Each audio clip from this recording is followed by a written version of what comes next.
اور میں ویسے مطمئن ہوں کہ علی امین گنڈا پور کی سربراہی میں ہو رہا ہے، اور بات یہ ہے کہ ایک وفاقی جماعت ہے پی ٹی آئی، اس کی سربراہی میں ہو رہا ہے، تو وہ پاکستان کے حوالے سے پاکستان کے مفاد کا خیال رکھیں گے، وفاق کے مفاد کا، کیونکہ پی ٹی آئی ایک ایسی جماعت ہے جو چاروں صوبوں میں موجود ہے اور وفاق کی جماعت ہے۔ جو کچھ بھی آپ کہیں وہ پاکستان سے علیحدگی تو کبھی بات نہیں کرتے، یا کچھ بھی ہو تو وہ، اور پاکستان کی بڑی جماعت ہے، سب سے بڑی جماعت ہے اس وقت پاپولیرٹی میں بھی، اس میں کوئی آر نہیں ہے کہنے میں۔ تو انہوں نے اس کو سنبھال لیا ذمہ داری کو، اور اب وہ نگرانی کریں گے۔ اب 3 دن کیا ہوگا، آج جو ہمارے ذرائع وہاں پہ کہہ رہے ہیں کہ آج کا دن جو جرگے کا پہلا دن ہے 11 اکتوبر، وہاں پر ویڈیوز دکھائی جائیں گی، جو بہت ساری ویڈیوز ہوں گی جی کہ کس طرح پشتون آبادی کے ساتھ زیادتیاں ہوئی ہیں، کیا کیا ہوا ہے، چیک پوسٹوں پہ روکا گیا، کہاں کہاں زیادتی ہوئی، کس طرح کلچرلی نقصان ہوا، ان ساری چیزوں کا دکھایا جائے گا آج۔ کل کا دن رکھا گیا ہے جی تقاریر، جو بھی جرگے میں مندوبین، مشر، ملک جو آئے ہوئے ہوں گے وہ اپنی اپنی تقاریر کر کے اپنی اپنی تجاویز دیں گے، اور پرسوں کیا ہوگا کہ قراردادیں اور مطالبات سامنے آئیں گے، اور پورے مطالبات ہوں گے۔ اچھا، پی ٹی آئی کی گورنمنٹ اور گنڈا پور نے ان سے کہا کہ جو مطالبات آپ بنائیں گے میں کوشش کروں گا صوبائی سطح پر جو ہے وہ میں حل کروں، وفاق کی سطح پر میں لے کے جاؤں گا اور حل کروں گا۔ میرے خیال میں علی امین گنڈا پور کو اسٹیبلشمنٹ کی حمایت حاصل ہے، ظاہر ہے، اسی لیے ان کے ساتھ محسن نقوی بھی آئے اور سارے آئے۔ اچھا، ان پہ اپنی پارٹی بھی تنقید کر رہی ہے اور دوسری نون لیگ اور باقی بھی جماعتیں تنقید کر رہی ہیں، لیکن میرے خیال میں علی امین گنڈا پور نے ایک اچھا کام کیا ہے اور ایک ذمہ داری نبھائی ہے۔ کسی نہ کسی کو تو یہ ذمہ داری نبھانی تھی۔ اگر ناراض ہیں پشتون بھائی اور کوئی زیادتیاں ہیں جو کہ جینون زیادتیاں ہیں، ان کا حل ہونا چاہیے نا۔ ریاست میں جو بھی لوگ رہتے ہیں، ریاست کو تو ماں جیسا ہونا چاہیے، جو لوگ رہتے ہیں وہ ان کے مسائل کو ضرور حل ہونا چاہیے، جینون مسائل، کوئی عزت کا مسئلہ، جان کا مسئلہ، تحفظ کا مسئلہ، مالی طور پر خوشحال ہونے کے مواقع، سب کچھ ان کے پاس ہونا چاہیے۔ ہاں، جو غلط بات ہے اور نہیں ہونی چاہیے وہ یہ کہ پاکستان میں رہ کے آپ افغانستان کا جھنڈا یا افغانستان کے حق میں نعرے یا ان کی حکومت سے پاکستان سے بھی زیادہ دوستی یہ نہیں لگا سکتے۔ پاکستان کے جھنڈے کی باہر کے ملکوں میں بے حرمتی آپ نہیں کر سکتے۔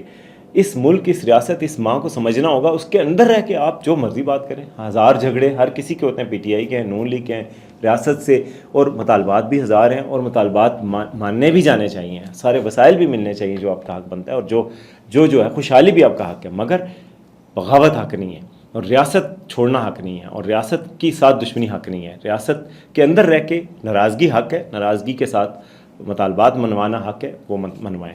تو یہ اب ہونے جا رہا ہے، یہ ایک بڑی چیز تھی، میں نے کہا آپ کو بتا دوں۔ دوسری چیز جی آئینی ترمیم کے حوالے سے ہے۔ آئینی ترمیم کے حوالے سے کوششیں تیز ہو گئی ہیں۔ آج ایک پارلیمانی کمیٹی جو خصوصی بنی ہوئی ہے اس کا اجلاس ہوا، اس میں جناب پی ٹی آئی نے اپنا مسودہ دیا، باقی جماعتیں اپنے مسودے دے رہی ہیں، پیپلز پارٹی نے بھی مسودہ تیار کر لیا۔ اس میں کیا ہے میں آپ کو بتاؤں گا۔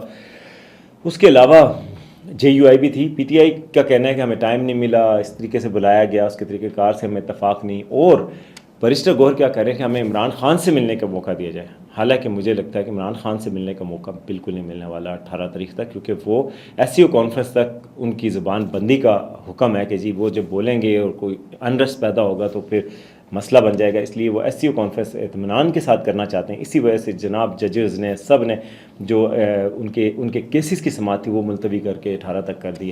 تو اب 18 تک تو یہ نہیں ہونا، لیکن انہوں نے یہ کہا کہ ہمیں عمران خان سے مشاورت کر کے واپس آنے دیں، ہم بھی چاہتے ہیں۔ بلاول نے کہا بھائی ہم تو چاہتے ہیں کہ ساری پارٹیوں کا مشترکہ ہو جائے، آپ بھی لے آئے تجاویز، مگر اندر کی بات تو ہم سب جانتے ہیں نا کہ ایسی بات نہیں ہے۔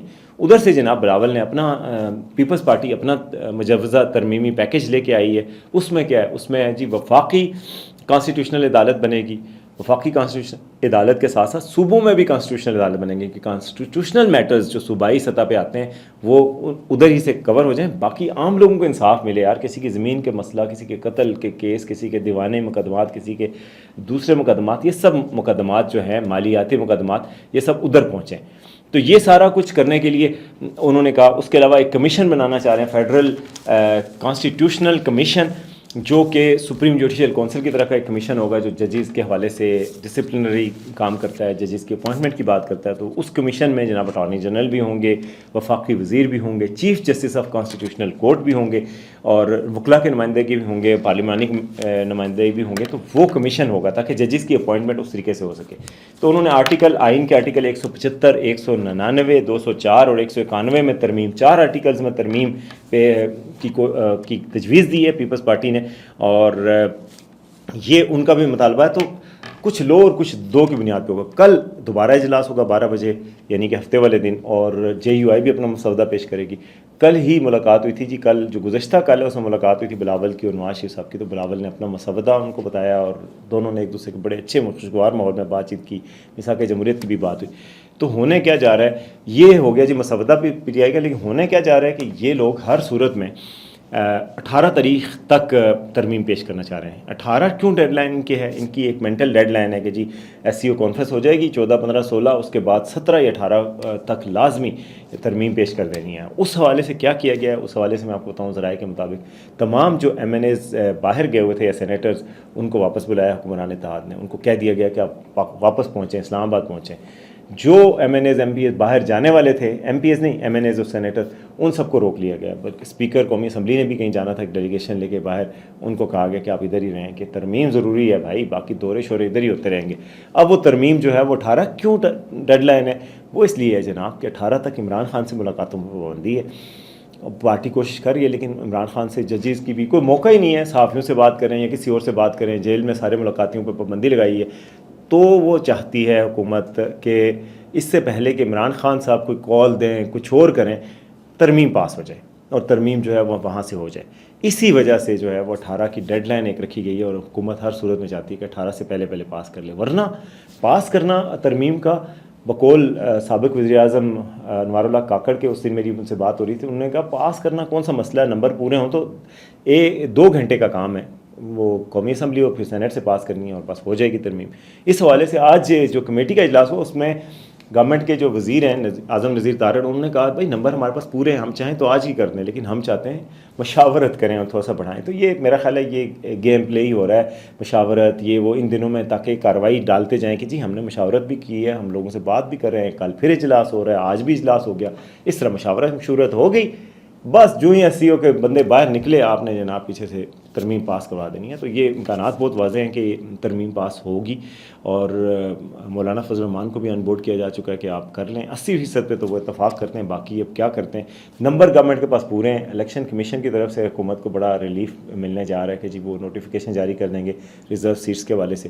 باقی سینٹ ہی رہ جاتی ہے, تو میرا خیال ہے مولانا آخری وقت میں مان جائیں گے, ورنہ بھی سینٹ میں بھی بندوبست کیا جا رہا ہے. تو یہ نمبر گیمز کی بات ہے, اور 18 تاریخ کی ڈیڈ لائن میں یہ بات ہے. اب آتے ہیں جی منصور علی شاہ کا کیوں نہیں نوٹس جاری ہو رہا تھا. جی حکومت خوفزدہ ہے, اور حکومت نہیں چاہتی کہ جسٹس منصور علی شاہ جو ہے چیف جسٹس بن کے اس عدالت کے چیف جسٹس بنے جو کہ سپریم کورٹ, آج کی سپریم کورٹ ہے. وہ کہتے ہیں کہ اگر بنے بھی تو اس عدالت کے جس کا کام دیوانی مقدمات کو دیکھنا ہو, بجائے اس کے کہ آپ ان مقدمات کو دیکھیں, مالیاتی اور باقی مقدمات کے بجائے کانسٹیٹیوشنل مقدمات نہ دیکھیں. وجہ ان کو پتہ ہے کہ انہوں نے ان کو ناراض کر دیا ہے, اور جیسے کہ مولوی مشتاق صاحب کو ناراض کر دیا تھا, تو وہ اس کے بعد وہ پرسنل ہو گئے تھے اس دور کے حکمرانوں کے ساتھ. اسی طرح ان کے ساتھ پرسنل ہو چکی ہے گورنمنٹ. تو جسٹس منصور علی شاہ سے پھر ان کو یہ ہے کہ یہ ہمارے لیے بہت ڈینجرس ثابت ہوں گے, ہمارے خلاف آڈٹ ہوگا الیکشن کا, ہمارے خلاف اور بھی اقدامات ہو سکتے ہیں. اس وجہ سے حکومت پسو پیش سے کام لے رہی ہے. اس ہفتے امکان تھا کہ ان کا نوٹیفیکیشن جاری ہوگا, نہیں جاری کیا گیا. اگلے 3-4 دن بھی ذرائع کہہ رہے ہیں کہ ان کا نوٹیفیکیشن جاری ہونے کا امکان نہیں ہے. تو یہ بڑا وہ ہو رہا ہے کہ اتنے قریب جاری ہے تاریخ اور آپ ان کا نوٹیفیکیشن جاری نہیں کر رہے. تو اس کی وجہ یہ ہے کہ حکومت جو ہے, وہ حکومت کو ڈر ہے کہ یہ چونکہ یہ بھی پرسنل ہے, ہم پرسنل ہوئے ہیں, تو یہ کہیں پرسنل نہ ہو جائیں اور سیدھے نہ ہو جائیں ہمارے خلاف. اس وجہ سے حکومت جو ہے وہ گریز کر رہی ہے. اب آتے ہیں جی آج کی آخری خبر کی طرف, اور آخری خبر کیا ہے کہ جی پاکستان ٹیم جناب اننگز کی شکست سے دوچار ہوئی ہے انگلینڈ کے خلاف, اور ایک اور میچ ہار گئی ہے. اور پاکستان کی ٹیم وہ بد نصیب ٹیم ہے کہ اپنے ہوم گراؤنڈ پہ 8واں ٹیسٹ میچ ہار رہی ہے. 8 ٹیسٹ میچ کھیلے ہیں, سب میں بری پرفارمنس, اور وائٹ واش ہوئی ہے بنگلہ دیش سے, جس سے کبھی ٹیسٹ میچ ہاری ہی نہیں تھی, اس سے وائٹ واش ہو گئی. اتنے ریکارڈ بنائے ہیں کہ کوئی توڑ ہی نہیں سکتا, لیکن سارے نیگیٹو ریکارڈ ہیں. آج شان مسعود صاحب نے اپنا ریکارڈ قائم کیا کہ 6واں ٹیسٹ کھیل رہے ہیں. پہلے 6 ٹیسٹ, دنیا کے واحد کپتان ہیں جس نے پہلے 6 ٹیسٹ کھیلے اپنی کپتانی میں, 6 کے 6 ہارے اور لگاتار ہارے. ماشاء اللہ ماشاء اللہ. شان مسعود کی کوالیفیکیشن کیا ہے جی, انہوں نے انگلش بہت اچھی بول لیتے ہیں. وہ پہلے وہ کہیں رہے ہیں تو وہاں پہ انگلینڈ میں ہی پڑھے چڑھے ہیں, آئرلینڈ یا اسکاٹ لینڈ میں, تو ادھر سے وہ پڑھ لی ہے, تو اس کے بعد سے وہ انگلش بہت اچھی بول لیتے ہیں. لیکن ثابت ہو گیا کہ انگلش سے نہیں کرکٹ کھیلی جا سکتی, بلکہ انگلش کرکٹر سے بھی انگلش کھیلنے والا ہار جاتا ہے. اور پتہ چلا کہ انگلینڈ والوں کو ہم سے بھی زیادہ انگلش اچھی آتی ہے, تو پھر وہ جیت گئے. تو خیر وہی نہیں ہوا. باقی اب دیکھیں کہ افسوس کی بات ہے کوئی ٹیم نہیں چلی. آپ پہلی اننگز میں 500 رنز بنا کر پھر ہار گئے. یہ بھی کرکٹ کی 147 سالہ تاریخ میں پہلی بار ہوا. پہلی بار ایسا ہوا کہ ایک ٹیم جو 500 رنز بنا جائے پہلی اننگز میں, دوسری اننگز میں شکست سے ہار جائے. دوسری اننگز میں اس کو شکست ہو اننگز سے, پوری اننگز سے. ایک اننگز میں 47 رن سے پاکستان آ رہا ہے اور انگلینڈ نے پاکستان کے خلاف 834 رنز بنائے ہیں. یار 800 رنز کہہ کے یہ اتنی ہوتا ہے, آدھا درجن ہوتے ہیں 600 رنز, اور اس کے بعد 800 رنز بنا کے پاکستان میں انہوں نے ایسے پھینٹا, ان کو ایسے پھینٹا جیسے بچوں کی ٹیم ہے. اب اور پاکستان, اس سے برا وقت پاکستان کرکٹ پہ نہیں آ سکتا تھا. اور یہ پاکستان کی کہتے ہیں کہ جی آج کی ٹیسٹ کی ڈیفیٹ ہے, یہ پاکستان کی موسٹ ہیومیلیٹنگ یعنی سب سے شرمناک شکست ہے ٹیسٹ تاریخ میں. جب پاکستان ابھی نیا بنا تھا, نئی ٹیم بنی تھی, تب بھی ایسے گندے طریقے سے نہیں ہاری. تو کیا کہیں. محسن نقوی صاحب جناب پی سی بی کے چیئرمین ہیں, خدا کا واسطہ ہے محسن نقوی صاحب, آپ ادھر سے پی ٹی ایم کے ساتھ معاملات ٹھیک کر لیں, آپ پی ٹی آئی کو ڈیل کر لیں, آپ وفاق کی انٹیریئر منسٹری کو ڈیل کر لیں. خدا کا واسطہ ہے کرکٹ کو چھوڑ دیں. اس کا جذبات سے تعلق ہے, لوگوں کے دلوں سے تعلق ہے. پی سی بی کو کسی کرکٹر کے حوالے کر دیں, کسی ایکسپرٹ کے حوالے کر دیں. ایون نجم سیٹھی 100 درجے ان سے بہتر تھے. ان کے دور میں ایسی ہیومیلیشن نہیں تھی, بہت اچھی چیزیں ہوئی ہیں. رمیز راجہ اچھے تھے, حالانکہ انہوں نے کچھ چیزیں ایسی بھی کی تھیں, لیکن رمیز راجہ ایک پروفیشنل تھے. لیکن رمیز راجہ نے غلط کام یہ کیا تھا, اس وقت وسیم خان جو کہ آئی سی سی میں اب ہوتے ہیں, ان کو جناب کرکٹ بورڈ کے چیف ایگزیکٹو کا عہدے سے ہٹا دیا تھا. اس کے بعد سے ڈاؤن ورڈ پاکستانی ٹیم لگاتار جاری ہے. یہ وہ ٹیم ہے جو کہ چیمپئنز ٹیسٹ کی فاتح تھی, نمبر 1 ٹیم ٹیسٹ کی بنی ہوئی تھی پہلے, پھر اس کے بعد T20 کی نمبر 1 ٹیم تھی. اب ہر جگہ سے ہارنے کی خبریں, ہر جگہ سے رہنے کی خبریں. کیا حل ہو سکتا ہے؟ اور ٹیم میں اس وقت ان فائٹنگ بھی بہت زیادہ ہو رہی ہے. جناب کھلاڑی ایک دوسرے کے خلاف سب کپتان بننا چاہتے ہیں. 11 کھلاڑی ہیں, 8 تو کپتان ہیں, اس میں کپتان کے خواہش مند ہیں. تو آپ ان کپتانوں کے خواہش مندوں کو تو ٹیم سے ہی نکال دیں. حل یہی ہے, جو کپتانی کی خواہش رکھتا ہے یا جس نے کبھی کہا ہے اس کو نکال دیں. آپ فخر زمان یا رضوان کو کپتان بنا دیں, ویسے وہ بھی چاہتے ہیں لیکن انہوں نے کبھی اس طرح کہا نہیں ہے. ان کو بنائیں. اس کے بعد ان ساری ٹیم جو باہر بیٹھے ہوئے بینچ میں ہمارے, وہ اس ٹیم کو ہرا دیں, کیونکہ وہ اس سے زیادہ اچھے ہیں اور وہ مخلص بھی ہوں گے, اور ان کو تڑپ ہوگی جیت کی. ان کو جیت کی تڑپ ہی نہیں ہے. اور میں کہتا ہوں اس سے زیادہ کچھ نہیں ہو سکتا. کیا کب جاگیں گے آپ محسن نقوی صاحب؟ سرجری آپ نے کی تھی, یہ سرجری ہے. اس کا مطلب ہے اس ٹیم کو سرجری کی نہیں, کسی حکیم کی ضرورت ہے. اب یار اب کیا کہیں, بہت غصہ آ رہا ہے پاکستانی ٹیم کی اتنی شرمندگی جو اس ٹیم نے کروائی ہے. اب تو میں کہہ رہا ہوں ہاکی کو سپورٹ کرتے ہیں, بیڈمنٹن کو سپورٹ کرتے ہیں, کبڈی کو سپورٹ کریں گے, لیکن کرکٹ ٹیم کو سپورٹ نہیں کریں گے. تو یہ تھا جی آج کا وی ٹاک, ایک بری خبر کے ساتھ. دیکھتے رہیے آج کا سچ.